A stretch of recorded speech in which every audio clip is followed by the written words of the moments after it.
I'm Doug Bennett. I'm the director of the New York Tech Alliance, and joining me this evening is Chris Gregorio. Oh, do Gregorio.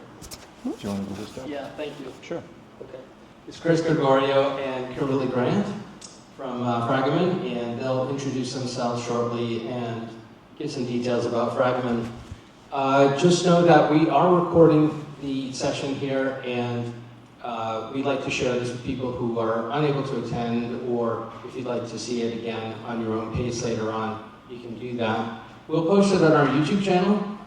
You can find it at youtube.com/New York Tech Alliance, and we'll have it available probably close to or sometime after Christmas, depending on Jello's.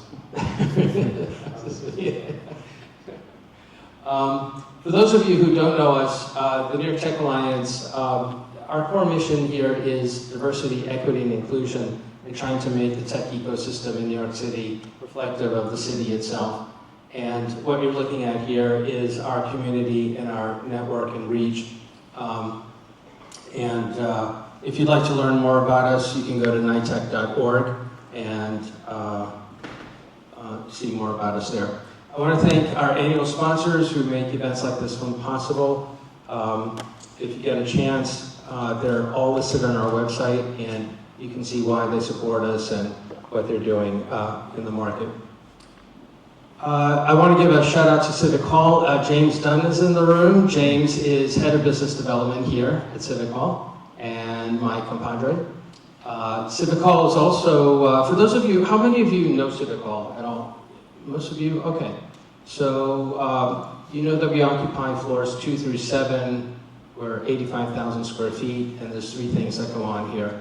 Education in the digital skills training arena, events and meetings like this one, and community, where we have individual and organization members as a part of our community. Civic Hall is offering a free trial membership for a month, so if you'd like to take advantage of that, you can scan the QR code and check it out.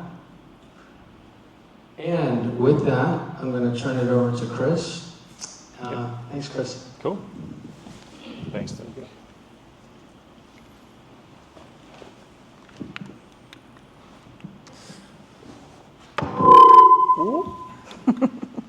Well, that'll turn it off, but thanks, everyone. Really appreciate the time today. So as Doug had mentioned, my name's Chris Gregorio. I'm a senior associate at Fragaman, and I'm joined by my colleague, Kimberly Grant. Hi, everyone. Thank you so much for having us. Thanks to Doug and to James and to all of you for being here.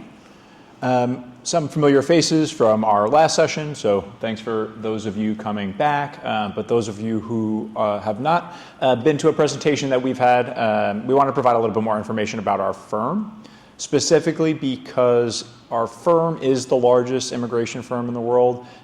Through our firm, we're able to benchmark significantly within the firm. So a lot of what we're saying today, and just wanted to bold, underline, underscore, this is not meant to be a political discussion. A lot of this is just meant to educate based on what we learned under the prior Trump administration, and then also what we know as of announcements for the upcoming second term for President Trump. We do have more than 60 offices and support immigration in over 170 countries.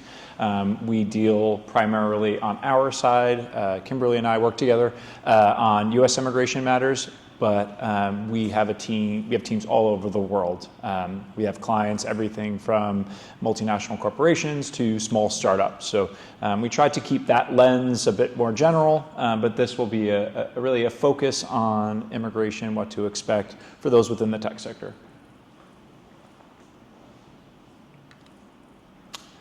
Bit of an agenda, so what to expect under the next Trump administration, humanitarian pathways, which have been widely talked about, though it's interesting to see rhetoric change a little bit on that. We'll dive a little bit more. And then how to plan and what's to prepare for what's ahead. So these are just some key themes. These were in our presentation last time. We thought it would be good to keep them again because we do still expect that. Despite the fact that a bit is unknown, we are expecting some quick changes to happen immediately. So either on day one or within at least the first 180 days.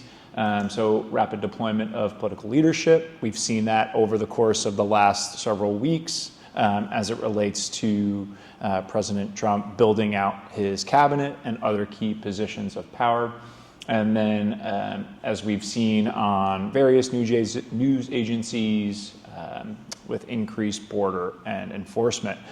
So 60 Minutes ran a piece just a couple of weeks ago on this as well, but that's been a primary target or a primary focus, I should say, for the Trump administration, and certainly expected to be one. But of course, business immigration, a key part of the overall immigration profile, and one that we're expecting to see some impacts as well. So just how can tech companies and organizations more generally plan to prepare? So we've broken them down under a few different points here that we'd like to note. So the first of which is just communication. So companies all vary. We were having a conversation just before we started off. A lot of terms of messaging can depend on what your overall climate and culture is within your business. Maybe it's a climate and culture where you tend to over-communicate, having many town halls. In that case, then it may be beneficial to send out a message now that we know what's to come in terms of on January 20th with a change in administration. Maybe your company is a little bit more conservative in terms of what's to be said and what to say. So it really does vary in terms of that communication part of it.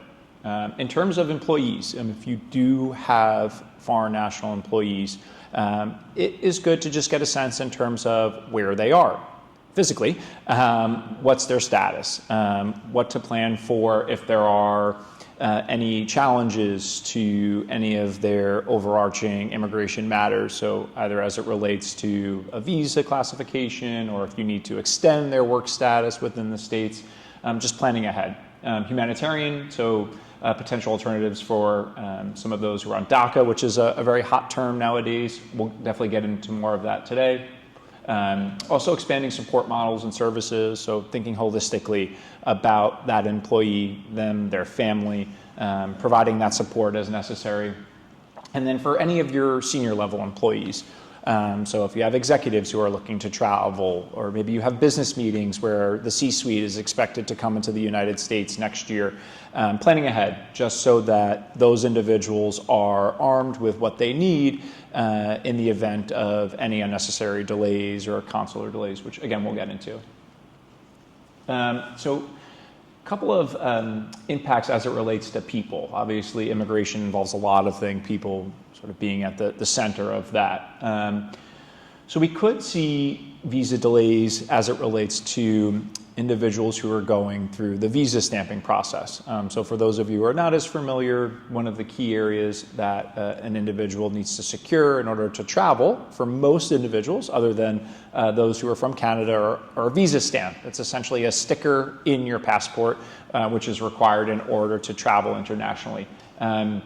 We could see some delays in additional background checks for individuals from certain countries during the visa stamping process. Another which could be travel bans. So we've put a couple of countries there as it relates to countries who could be impacted by a travel ban. We saw the travel ban under the last Trump administration take place just 7 days after he was put into office. And so we could see quick impact tying into what we were saying just previously as it relates to some swift changes that could take place on day one or sooner. Again, just looking for additional areas of immigration relief for those who are on some humanitarian programs. And then there has been some changes actually. When we created this slide, there was just a change just afterwards about some automatic extensions of work permits.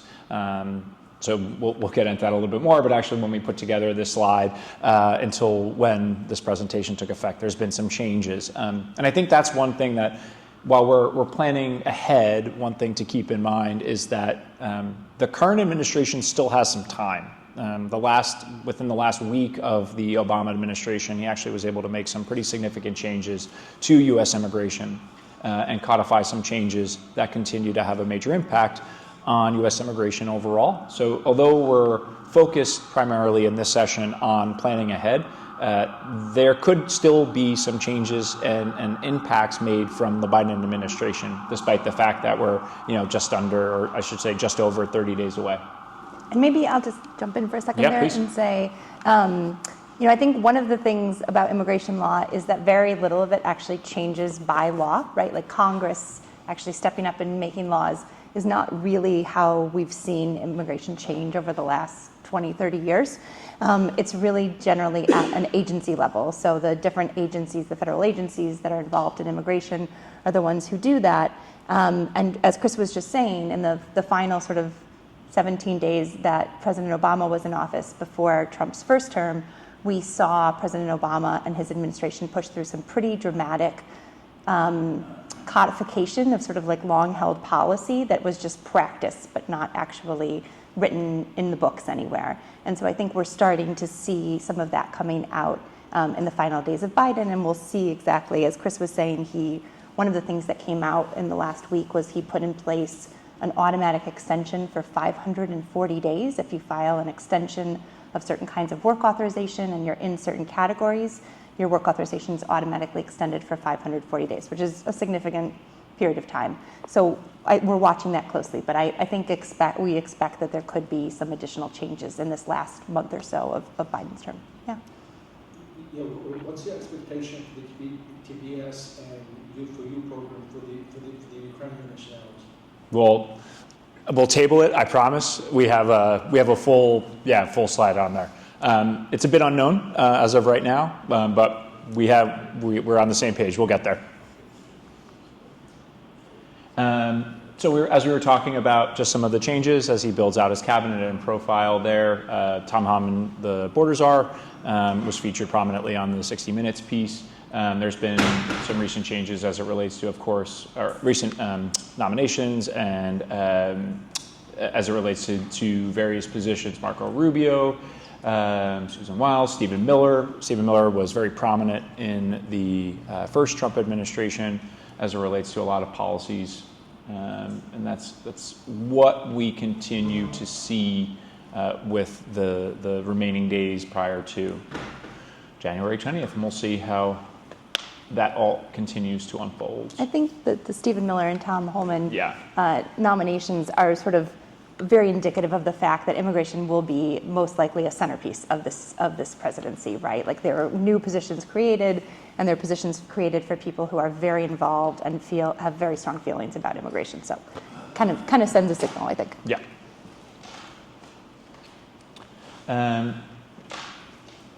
Couple of points as well, which I think continues to echo true, is that although there may be proposed revisions to U.S. immigration, we just don't know what policies will be picked up. And even within an administration where there are some clear signals of where President-elect Trump wants to focus, we just don't know what and if will happen.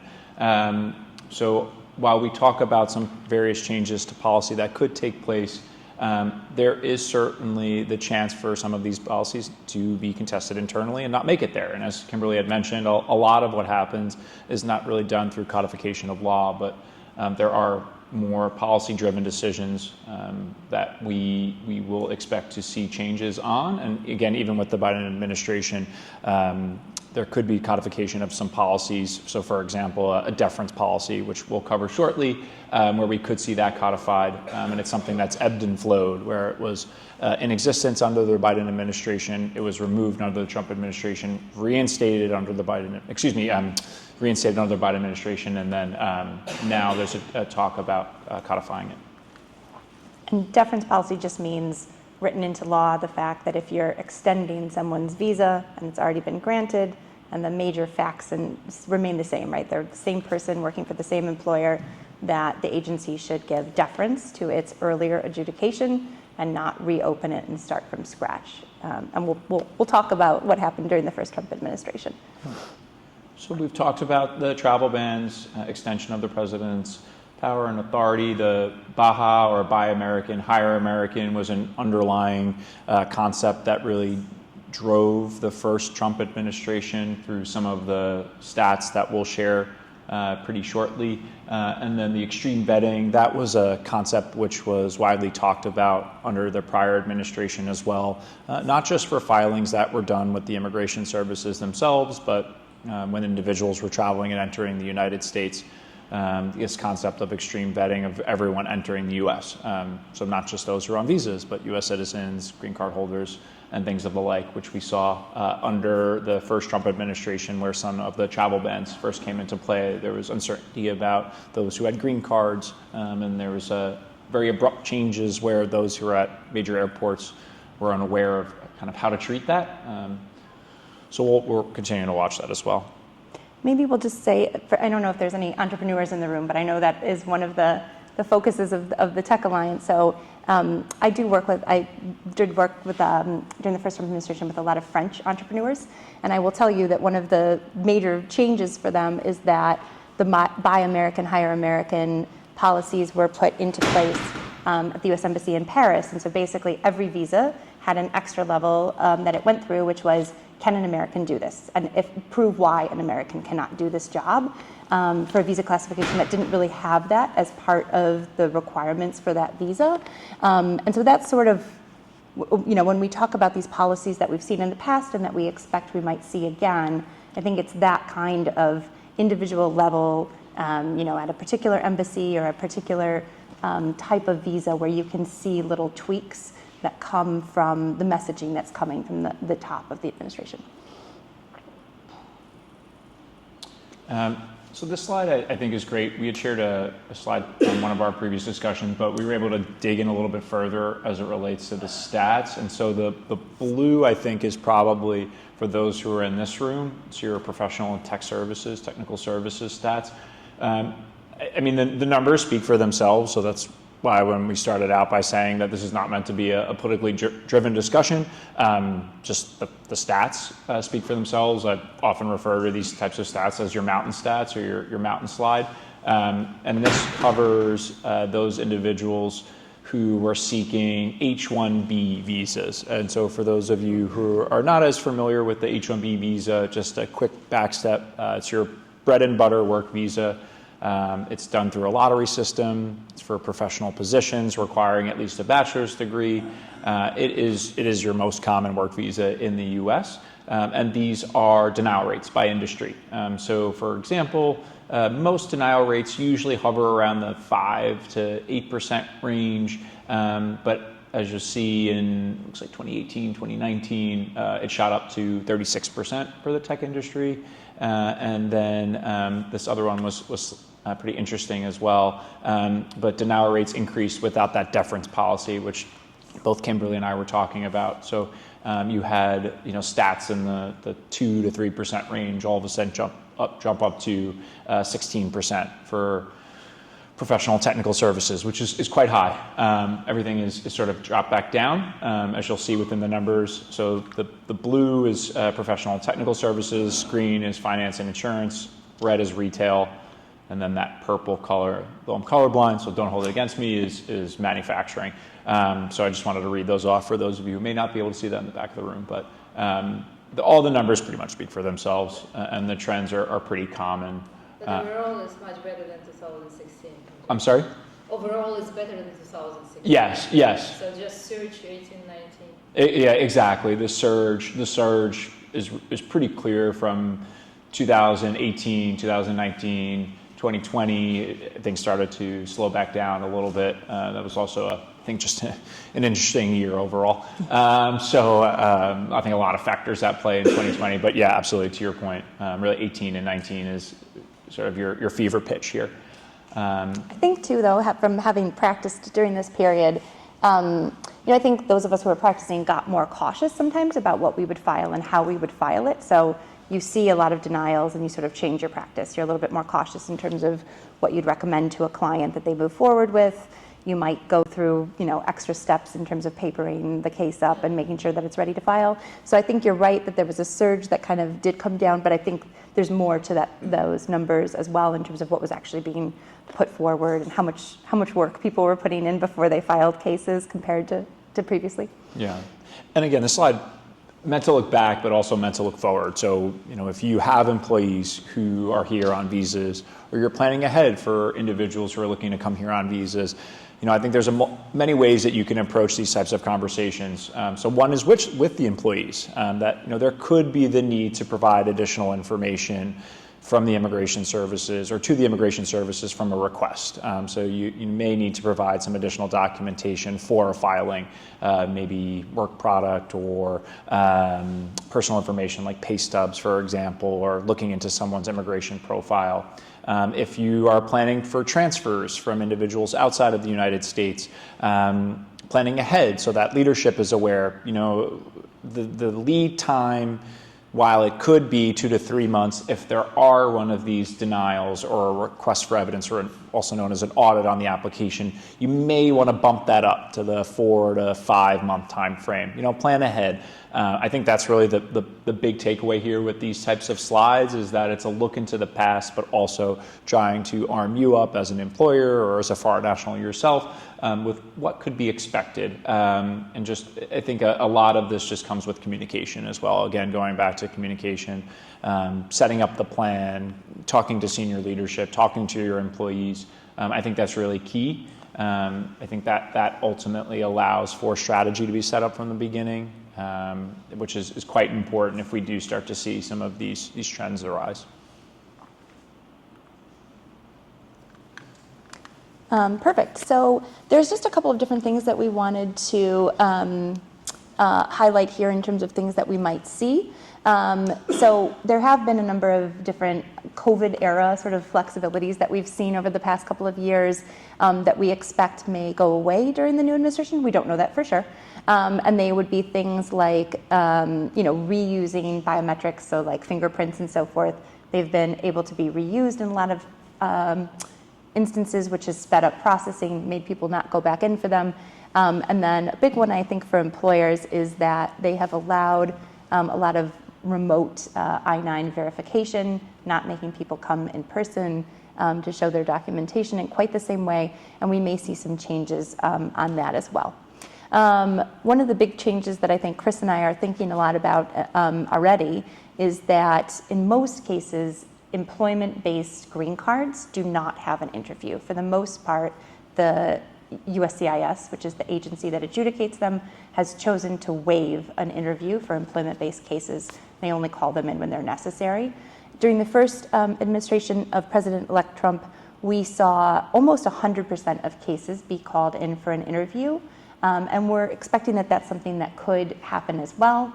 I think there's 2 practical consequences that generally flow from that.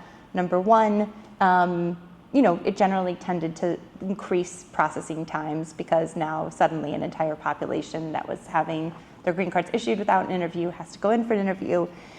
It also is a chance, your case and your whole record is before an immigration officer. It was a chance for them to dig in deep and sort of find things. So for people who'd been in the United States for 10, 15, 20 years, it was really incumbent, I think, on us and on employers to really make sure that there was nothing lurking in people's past that could become an issue at an in-person immigration interview. And then, obviously with any change in administration, you see changes of personnel. You see some personnel exiting and new personnel coming in.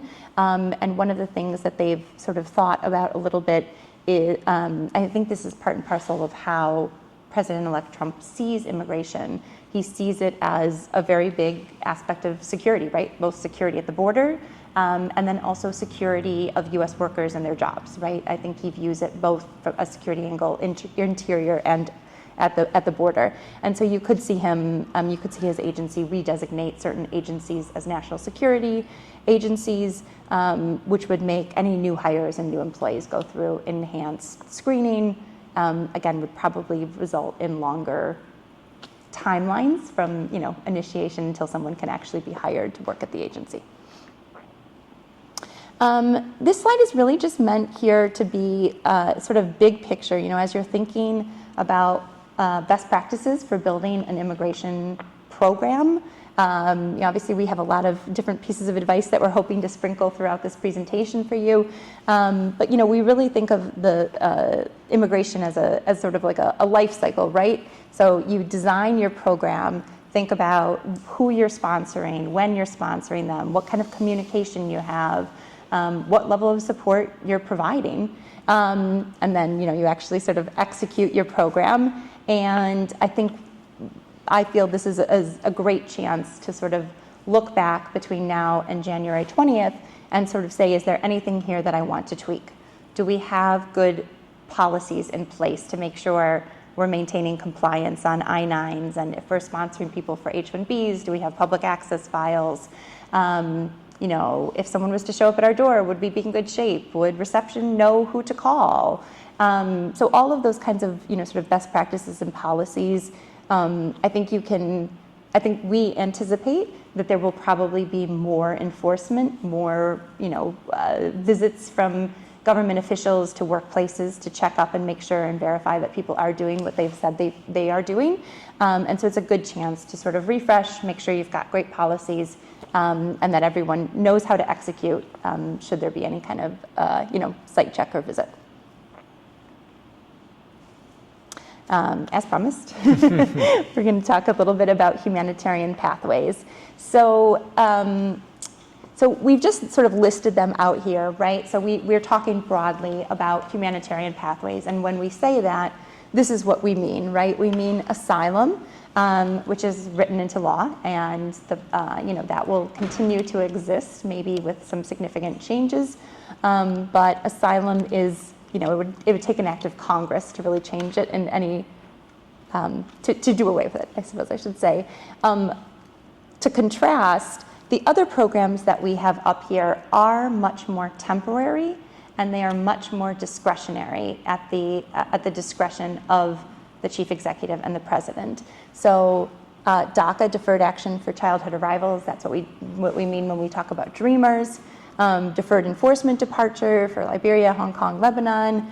There are a number of different humanitarian parole programs, and then there's Temporary Protected Status, or TPS. All of those programs are programs where the president has a lot of authority, and we could see the president wind down, phase out, or altogether eliminate aspects of those programs. And we could see that relatively quickly. Before we go to the next slide, I'm just going to take a poll. Does anyone in the audience want to venture a guess of total across these different categories, how many people are currently in the United States in one of these categories and work authorized? Yes? 30 million. Okay. Any other guesses? I'd say like 5 million. 5 million. No, so it's on the range of tens. Don't know how much, 20 million. No, well, I'm not going to give the number, but he mentioned that he wanted to do something about the dreamers. I don't know, believe him or not. For example, against Trump. What will he do with the Dreamers? He said he'd like to do something. He said he'd like to do something. Yeah, about legalization. Yeah. So we can go to the next slide. We'll Sure. get the answer, and we'll talk a little bit about this. So the answer is about, best estimate is about 2.3 million individuals, which I found very interesting, that 2.3 million is almost exactly the size of the federal workforce. So if you count up all federal employees, not contractors, but if you count up all federal employees, it's just about 2.3 million. So essentially, what may happen, we'll see, is that President-elect Trump could eliminate from the workforce the entire size of the federal workforce. I just think that's an interesting step. So as it goes to DACA, so there are a couple of different things happening there. I think that one's a little bit more complicated than some of these others. So there's been litigation ever since President Obama created DACA. I mean, there's been nonstop challenges to it. There is currently a case in the Fifth Circuit, which is a appellate court that's challenging the whole basis of DACA, that's basically saying that it went beyond the authority of the president to enact it. And I think many people expect that that will be successful. And I think those who are watching this carefully, that is not me, I do not include, I'm taking my marching orders from people who are watching this much more carefully, or like much more in depth than I am, anticipate that it could go up to the Supreme Court, and that the Supreme Court is likely to take that case. And I think many of those people, again, who are watching it very closely, anticipate that the Supreme Court may say that this program is not legal, like really that there was never the authority to create it. So what that will mean in practical terms, I think, is that we are planning and anticipating that DACA might come to an end around the summer of 2025. That seems to be the timeline.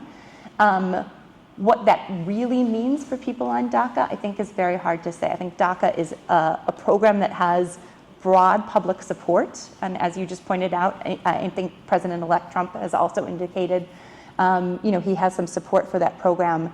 So whether that means that they will allow people to continue working on their current work authorization, whether it means that Congress will sort of come together and create a bill to create, authority for those people who, legal authority, I think it will be very interesting to wait and see what happens with everyone on DACA, because I think it is a program that's likely to end in the courts, but what will happen outside of the courts and in the political sphere is something that we'll wait to see, I think, a little. Okay. And where is the asylum numbers? You know what, the asylum numbers are not here. I apologize. Those the 2.3 million is just indicative of everything outside of asylum. So you're right, the number's probably much bigger. Much higher. How much of asylum? You know, I'm not sure of the numbers off the top of my head, but I know that right now, just a stat, which I think provides a bit of a sample. So right now there's a significant backlog to process asylum applications through the interviews. And in speaking with a colleague of ours, she said just in the New York City area, it could be up to 800,000 backlogged appointments. So if you look at that across the board around the country, it's into the millions.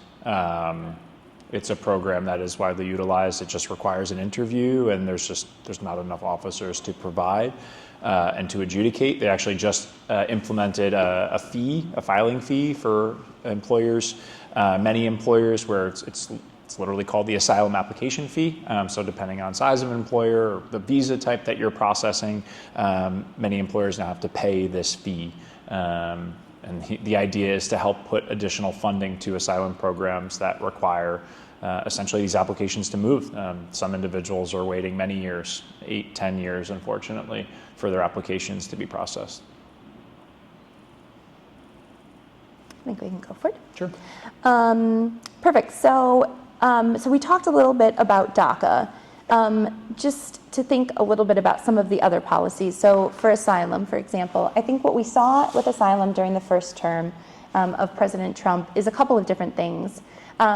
We saw the Attorney General refer cases to themselves and sort of create a case that became precedent for all of asylum. So if we think about asylum cases today, a lot of them have some common themes, particularly if you think about asylum cases from South America. A lot of them are fleeing political violence in those countries and instability. And so, you might see, for example, someone refer a case to themselves, the Attorney General, and say generalized violence in a country is not the basis for a asylum claim, right? Like it has to be more specific and more individualized. And so then that could result in a huge number of cases sort of being able to be processed more quickly because they don't meet the definition of asylum. What sort of has been floated in different policy documents and so forth is to create a wait time before asylum seekers are eligible to apply for work authorization and or create different requirements that would say, depending on how you got to the United States, you may become ineligible for asylum, depending on how you traveled through here and what countries you went through. And then I think maybe we'll just go forward and we'll talk a little bit about TPS. So right now there are 17 countries that have a designation for temporary protected status, or TPS. Despite its name of temporary protected status, some of those countries have had TPS designation for a very long time, like 20 years. So there are some people who have been here in the United States working on TPS for decades. This slide shows you when the current TPS designation ends. So every time a country has TPS, it's given temporary protected status for a certain specific period. One of the things that I found interesting in looking at this and putting this slide together is how many, specifically, the vast majority in all but 4 of those countries, their TPS designation ends by the end of 2025. So one thing that we could see is that President-elect Trump just decides he's not going to renew the TPS designation for these countries. He's going to let them ride out their current TPS, but then he won't renew it. And that would, in effect, close TPS for, essentially the entire program by 2026, and it would close it for the vast majority of countries. And he may make a more individualized, he and his administration may make a more individualized determination where they, extend TPS for certain countries and don't extend it for others. Again, that's really within, the parameters of the executive to be able to make that decision. So just to jump in there further, if you're an employer who has individuals who are on TPS or DACA, for example, now that we're approaching that H-1B cap lottery that I was mentioning, you may want to think about and explore, are there other options that are available for your employees? So looking to see if there are any other options that you could benefit from and that your employees could benefit from, so that if they are working and benefiting from one of these programs that could be sunset throughout the course of 2025, that you're taking any proactive steps that you can and are in your power. So just one sort of plug for the upcoming H-1B cap lottery is that if you are an employer and you have individuals who are on these visa status, there could be some other options that you can explore. It does get tricky, certainly. So I don't want to downplay sort of the complexity as it relates to sponsoring individuals who are on TPS or DACA or some of these other benefits, but it could and can be an option for you. Yeah. Do you need to plug your computer in? That is mine. Oh, sounds good. Thank you. I guess just one other thing, and it's sort of the major takeaway down here, which is just as we've started looking at individuals who are potentially on these statuses that we determined to be potentially vulnerable, we found that some of them will qualify for more than one status. So I think someone in the audience mentioned Ukrainian nationals, for example, might qualify for TPS. There's also humanitarian parole for Ukrainians, United for Ukrainians. There sometimes can be green card pathways or other pathways for based off of your country of citizenship. So unfortunately, there's not really like a one-size-fits-all answer necessarily for employees, and I think it makes sense for individuals who are worried, or for employers who have really high-value employees who are on one of these statuses, to sort of do an individual analysis and see what else they are eligible for, and have as many dominoes or chips lined up as you possibly can. Yeah, but correct me if I'm wrong. The biggest number of employees applying at those people IT in Silicon Valley, I didn't hear you mention it. You didn't discuss about that. There is a lobby trying to bring more IT professionals. I just want to make sure I'm understanding. So in terms of the H-1B lottery, or IT. Understood. Yes, but I guess the question itself. I'm sorry. I'm just not following the question. Come from the Silicon Valley farms, trying to bring more IT professionals. Sure. Here, and what you guys have been working on that. What can you bring? Is there any more information that we should? So I can't speak for the Silicon Valley firms themselves. Obviously, that's such a tech hub. I can say that the H-1B lottery that we were mentioning has been at 85,000 tickets for quite some time, and that hasn't budged. There's been talk for employers in many industries to try to expand upon that. It's been, so 2 years ago, there was about 780,000 submissions for 85,000 tickets, which broke to about a 22-21% selection rate.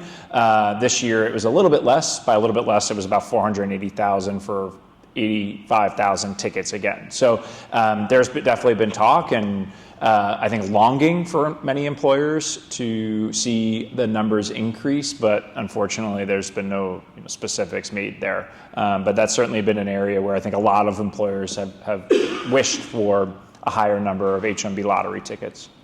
I think the only thing I would add to that is that there has been kind of a concerted lobbying effort around something called Schedule A, which is on the green card side. And it's basically a designation by the government to say, we recognize that we do not have enough of this particular skill. So for example, we have a Schedule A designation for nurses, right? We realize that we have a nurses shortage.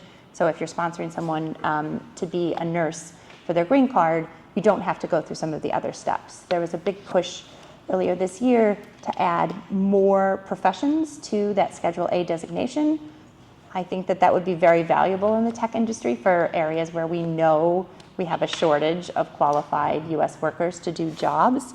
And so there are some interesting sort of opportunities there. And as Chris, sort of said, we have people in the incoming administration who are themselves business people who understand the need for foreign talent, particularly in the tech industry. So I think there are some good lobbying efforts, and we'll sort of see where they go in the next administration. Unless you're going to address it, how do you think AB2 and IW will be affected? It's a good question. Great question. Yeah. Let's just go into it. The slides may die out. We'll continue forward. But anyway, so just for those who didn't hear, was how could EB2 National Interest Waiver NIW petitions be impacted? And that actually ties quite significantly into where we are so-called with the whole focus on tech. The reason being is that a lot of tech employers have tried to focus or utilize these types of immigration avenues of relief, such as a national interest waiver. Truth is, the stats have increased as it relates to requests for evidence or denials on those applications. The expectation is that the scrutiny or the bar will probably increase even more so. I think with the next administration, we could see some greater delays or greater challenges on those applications. So either the national interest waiver or potentially the O1 extraordinary ability visa. It does, I think, vary based on what the visa type is or what the benefit is that they're looking after. But I think there could be, our expectation is that there will be greater challenges on those for those who are in the STEM sector. Do you want to add anything else on that? I think that covered it. Yeah. Thank you. Sure. So outside of nurses in Schedule A, what are the other occupations in that Schedule A? So right now, it's just nurses and physical therapists. I think that there is a different type of Schedule A that any profession can be eligible for, but you have to put in a lot of evidence to show like sort of extraordinariness, sort of similar to like an EB1 if you're familiar with EB1. There was an effort, as I said, to sort of designate certain tech jobs as being within Schedule A. Nothing has happened with that as of today.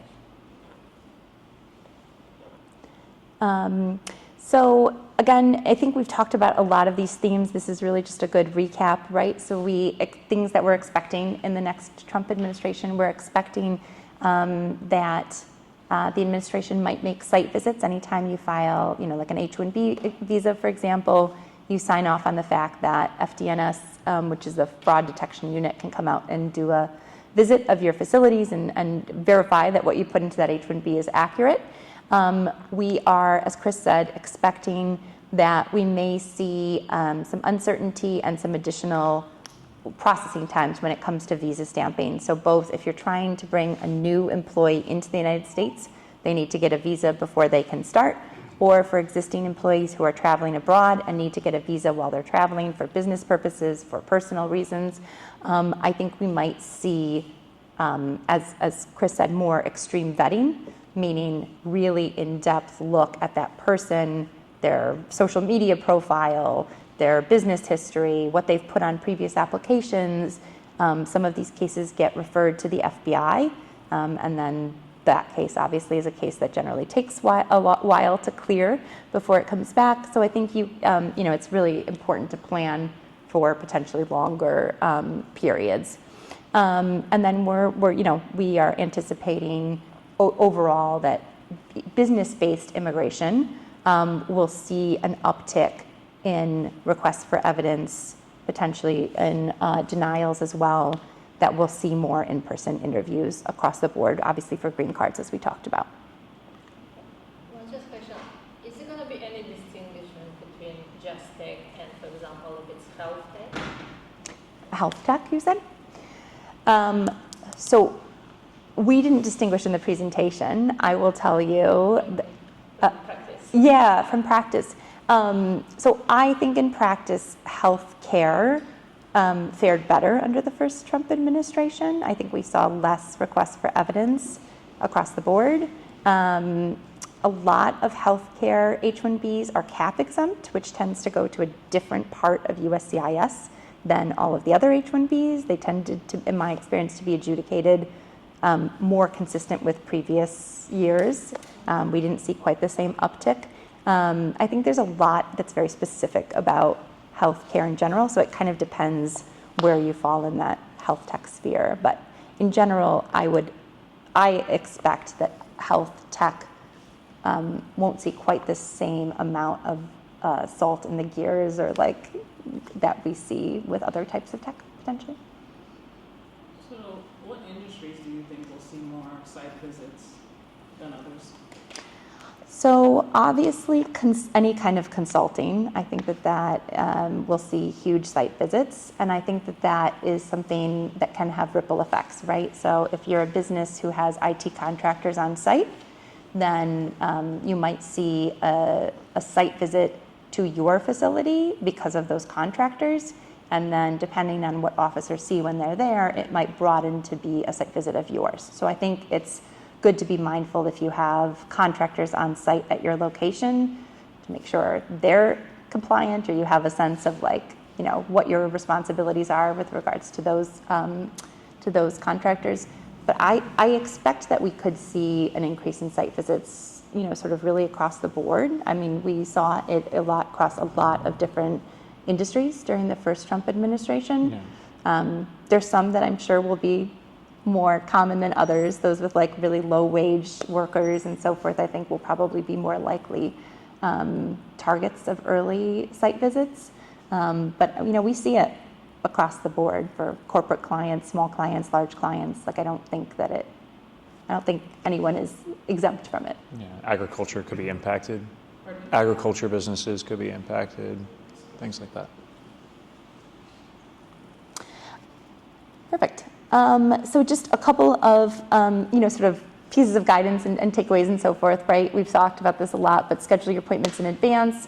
I think come over prepared to interviews. Make sure you really have, your employees or you as a foreign national have, lots of evidence of previous passports, all of your previous non-immigrant history. If you're going for visa stamping, resumes, tax returns, these are the kinds of things that we saw requested. Some of them are common things to carry for certain nationalities, some of them less so. We also expect that you may see more difficult screening when you come back in to the country through customs. I think that customs will be tasked with making sure that they are not admitting any bad actors. And so I think if that is the message that's being sent to you, it is safer to potentially turn away 3 qualified applicants than admit 1 not qualified applicant. I think customs tries extremely hard to get that balance right. But depending on what the message is, you kind of see shifts in terms of how difficult it is or how long it takes to get into the United States through the airports as well and the land borders.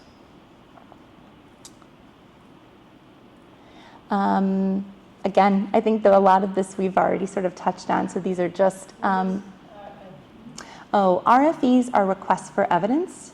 So when you file a petition with the government for any kind of visa or green card, you file it, you put it in, and then the government can either approve it, deny it, or issue you a request for evidence. And a request for evidence is generally a request for some additional documentation or information about how you qualify.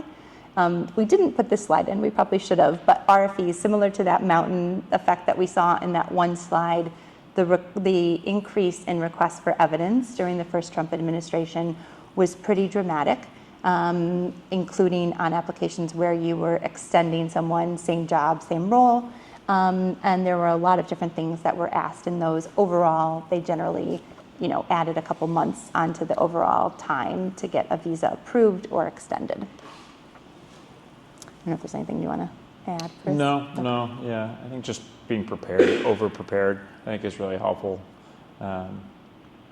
Absolutely. We made it. So there's a little bit of a race to the end there. Yeah. Yes, please. What's your standing on the religious worker and E2 visas? What is the stance on religious workers and E2 visas? I'm going to be very honest and say I do not do many religious workers, so I'm not sure that I'm in a great position to answer that. Unfortunately, I can't speak much on the religious worker. On the E2 visa, we have handled E2 visas. Right now, processing times are a bit all over the place. So for those of you not as familiar with the E2, oftentimes you have to go in you submit everything to a consulate ahead of time. You have to wait for your interview. Some of the consulates are taking 10 to 12 months already to just get to the stage where you get your interview. We still saw success under the prior Trump administration with E2 visas, but we're seeing delays on E2s for sure. But you feel like in general entrepreneurs may care? Yeah, I with those, whenever I'm asked, they're very case specific, they're very fact specific, and I know all immigration filings are, but with an E2, I think it's more so than anything because for an E2, for those not as familiar, it's a business plan. So it's sort of, someone's life work but you think someone's life work into this business plan to have an impact, to have their lease up and running. Really, consular officers want to see at these appointments that it's a turnkey operation and that they have the significant funding, that they've built out their business plan. So I think that those will still be successful, but I think it still is really critical to have a good business plan. I think individuals who are going through the E2 process, irrespective of an administration, if they have a shoddy business plan and don't have the specifics, the financial specifics, the lease, employees, I think that those are still an uphill battle, irrespective of who is in office. Yeah, so you feel that the denial rate may remain in the same ballpark? And it's hard because like with the H-1B, we have those denial rates. They're available. With E2s, they're done at consulates. And so I don't think any of those stats are okay. Yeah, thank you. I was just double checking, but the consulates don't make a lot of those stats publicly available. So it's harder to gauge in terms of what a temperature is at a respective consulate in terms of an E2. But we were still successful with them. Would you say like H-1B case and E2 case, would you say that generally you would expect E2 case here better than... Well, I think the whole thing with the H-1B is that it's the lottery. So if you're able to get a ticket, I think that if it's set up well with a strategy, the whole thing with the H-1B and some of the way it was told to me, it was like sewing. So you want to thread this needle and you want to try to avoid any sort of issues with a degree, a position, and then the code that it's being classified in. And if you have any sort of variance amongst those three as the needle is going through, if it's touching on any of those edges, you'll have greater scrutiny and less likelihood that the needle will get through. So I think that honestly, irrespective again of administration, if there are changes, if someone's going into an IT position and they have a business admin degree or a degree in history, I think irrespective of who's going to be in office, that's going to face a challenge. So I think the main takeaway there is just setting your strategy up, kind of having a sense in terms of, who is potentially someone you can sponsor, and then also finding that line. Maybe you give it the challenge, you kind of let it go. Maybe this employee is so important that you want to show them that you're willing to take all of those efforts to get them a visa, and you'll give it a shot. But know that everyone, manager, employee, business alike, is aware that, listen, this may face a challenge. We understand how beneficial you are to this company. We want to show you that in good faith, we're willing to try to support you. This may not work out, but we're going to try to ride this. We're going to try to ride along this with you. So, I think probably a big theme across both those visas is that we expect that the next administration will be focused on making sure that anyone who's successful in a visa is not taking away a job from an American. And so we might see increases in the minimum wage that's required to sponsor someone for an H-1B. That's a visa type where you have to do a wage survey and do a labor condition application in LCA. And so you might see a bump up, and the minimum salary might go up, which generally in the tech industry is not too much of an issue. And then for the E's, I think I mentioned this briefly, but different embassies were interpreting Buy American, Hire American, or BAHA in different ways, but a lot of them added a specific prong to the E that had not previously existed that said, explain to us why bringing this E in will not take jobs away from Americans. I'm a Vietnamese cook. The average American can't cook Vietnamese food. Boom. Or I have lots of experience in this particular technology that was developed at headquarters, in Singapore. The average American worker just doesn't have that knowledge. I'm not taking a job away from that American worker. I'm actually going to bring that technology in and help create jobs.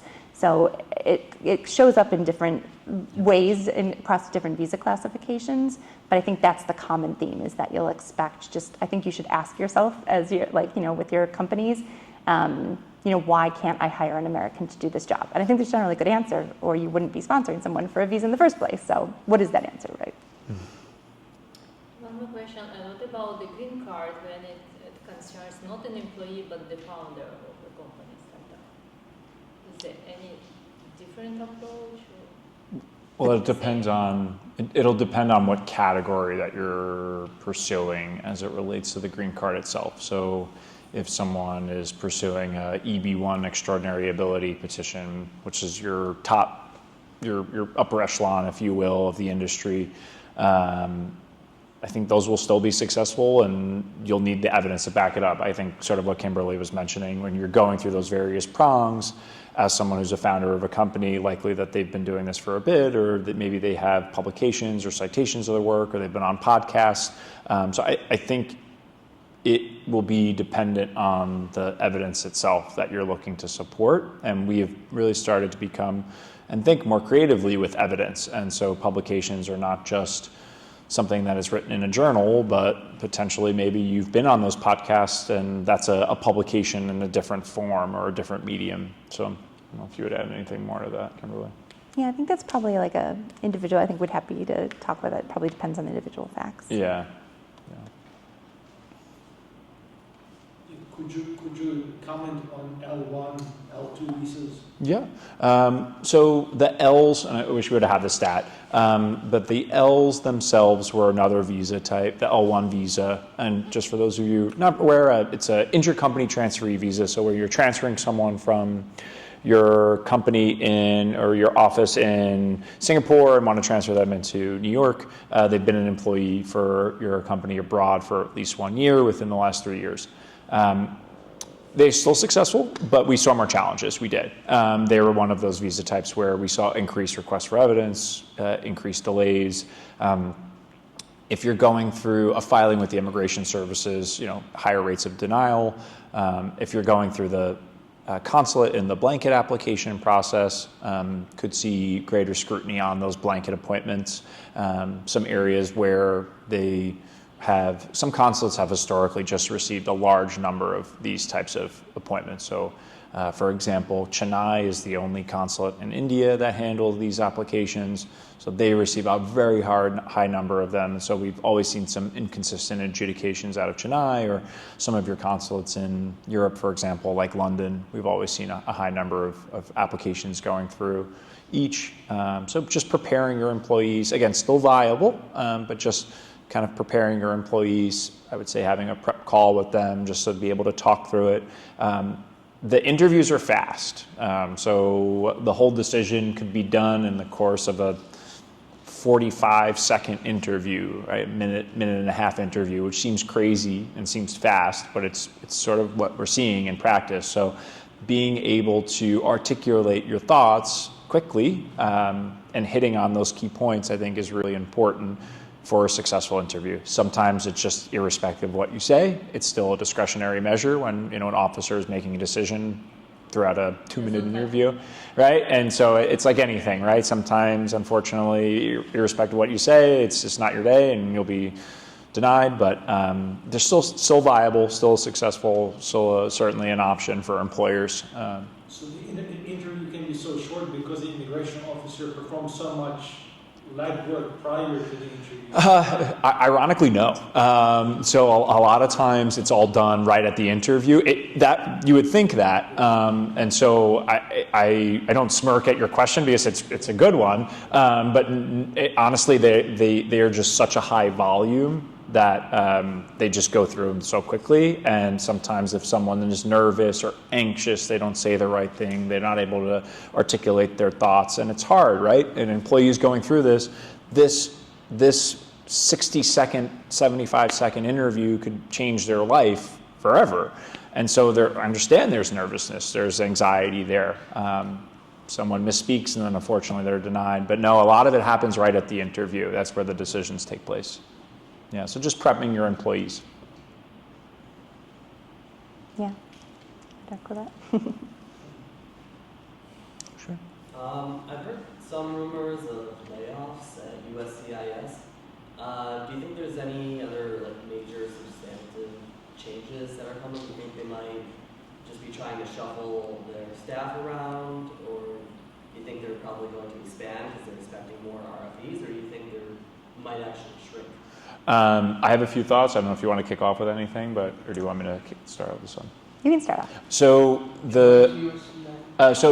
thank you, Doug. They're the immigration services, essentially. So the USCIS, they are the adjudicating body for petitions or filing. Say you're filing for an H-1B visa, you would file with the USCIS, and they'll be the ones who perform the actual processing of the application itself. They adjudicate all benefits, Yep. right? So like customs, who you see at the airport when you come in, you give your passport. ICE, Immigration Customs Enforcement, are who comes out interior in the country and does raids.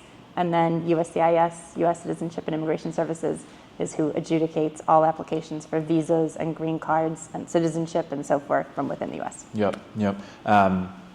So there was this idea that potentially when there was the prior change in administration and when President Trump took over, that there was a lot of new officers who were put in place. Some officers were sort of fell in disfavor with what was being said about immigration overall, and so therefore this new wave of officers came in. I'm not sure if this is true, but this is just something that I've read, and then as a result of that, that caused a little bit more sand in the gears. But the idea is that I think a takeaway is that when you have a president who potentially is focusing in on or scrutinizing or saying we're going to be getting rid of individuals under these classifications, that will have a trickle down in terms of how the processing or the adjudications take place from officers who are on the ground. So I think that when there is a directive that's put in place, that will have an impact on officers at all levels, from your entry-level officers to your senior folks. But I'd be curious to see. I mean, I think they do need to staff up. That would be great. The delays are a little frustrating at points, but curious to see how that goes. I hope they step up. I guess I would just say, I think part and parcel of what we've seen over the past couple of years is, almost near or actual government shutdowns, right? And so, in general, there's just been not always a lot of consistent funding. USCIS is funded by filing fees. As Chris was saying, they've added this asylum fee to help funding to it. So I don't think we saw huge changes in staff during the first Trump administration. But I think in both the case of USCIS and the State Department, you did see, and I think it was sort of twofold, right? There was the change in administration and then also COVID. I think in both of those instances, you did see sort of a lot of very senior people leave those agencies, and we continue to feel the effects of that in terms of, you know, you'll get an officer who will be honest with you and say, like, I don't know how to adjudicate this, or I wasn't aware of that. And so sometimes part of our job when we go back is sort of educating the officer, knowing that they just didn't have the benefit as much training as they probably should have gotten to be wherever they are in that like place of seniority. So sometimes it's just very nicely helping direct them to the parts of the law that we feel like help to prove whatever word it is that we're trying to prove. Cool. We're good? We made it. Thank you. Yeah. Thank you. Thank you, everyone. Thank you.